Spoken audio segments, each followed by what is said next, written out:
अभी हमारे सभी के मन में क्या आ रहा होगा कि जो असम डूब रहा है, इसमें पहले से अलर्ट था कि बाढ़ आने वाली है, तो इंतजाम पहले से क्यों नहीं थे? तो उसके कुछ रीजन समझते हैं कि इतने जल्दी इंतजाम क्यों नहीं हो पाते। जो सबसे पहला रीजन है वो है जियोग्राफी। जो हमारा असम है वो सबसे नीचे है, सबसे ऊपर क्या है हमारा अरुणाचल प्रदेश, फिर भूटान है। तो भूटान और अरुणाचल प्रदेश से क्या निकलती है, ब्रह्मपुत्र नदी निकल के आती है।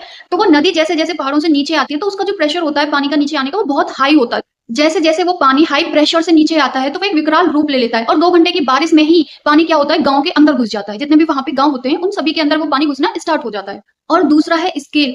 तो ये जो बाढ़ आई है इस बार, ये कोई छोटी मोटी बाढ़ नहीं आई है। 52 लाख लोग, 52 लाख पीपल्स इस बार अफेक्ट हुए हैं इस बाढ़ से। मतलब कि पूरी दिल्ली जितने लोग इस बार से अफेक्ट हुए हैं। अब सोच के देखो, तो इतने बड़े एरिया में 1-2 दिन में हेल्प पहुंचाना सच में बहुत मुश्किल हो जाता है। बट ऐसा नहीं है कि हेल्प नहीं पहुंचाई जा रही है, हेल्प चल रही है। आर्मी, एयरफोर्स और एनडीआरएफ जो हैं वो अपनी अपनी टीमों के साथ वहां पे मौजूद हैं और रेस्क्यू ऑपरेशन में लगे हुए हैं, तो हेल्प पहुंच रही है। लेकिन 1-2 दिन के अंदर अंदर सभी को रेस्क्यू कर लेना थोड़ा मुश्किल होता है। मैंने एक वीडियो देखी थी, उसमें एक दादाजी थे, बेचारे छत पे बैठे हुए थे, पानी पूरा कमर तक भरा हुआ था।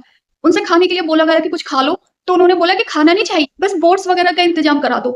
अब सोचो, अलर्ट्स तो सभी के मोबाइल्स में पहले से आ गया था, पर 52 लाख लोग इस बाढ़ से जूझ रहे हैं, फंसे हुए हैं, तो उन तक 1-2 दिन में बोट पहुंचाना, खाना पहुंचाना ये थोड़ा मुश्किल हो जाता है। क्योंकि इतना बड़ा एरिया है कि आधे लोगों का तो मालूम ही नहीं है कि कहाँ पे है, कहाँ नहीं है। तो उनको ढूंढना, उन तक हेल्प पहुंचाना थोड़ा मुश्किल हो जाता है। बट ऐसा नहीं है कि हेल्प नहीं पहुंचाई जा रही है। तीसरा रीजन है एम्बैंकमेंट, बांध। असम में 4500 किलोमीटर लंबे डैम्स बने हुए हैं, बट क्या होता है कि हर साल बाढ़ आती है और ये डैम्स टूट जाते हैं, फिर इन्हें बनाने में महीनों महीनों लग जाते हैं। हमें परमानेंट सॉल्यूशन चाहिए, जैसे कि बड़े बड़े बांध बनाना, रिवर्स की सफाई, ड्रेनेज सिस्टम, ये सभी चाहिए। पर ये सभी के सभी 1-2 दिन में तो नहीं हो पाते हैं, या 1-2 महीने में तो नहीं हो पाते ना। ये सारी चीजें करने के लिए 10-20 साल का टाइम लगता है। बट क्या हमें इतना टाइम मिल पाता है?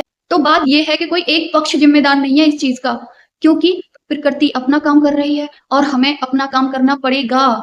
तो आवाज उठाओ, बिल्कुल उठाओ, सवाल भी पूछो, जिससे कि अगली बार किसी दादाजी को छत पे बैठना ना पड़े।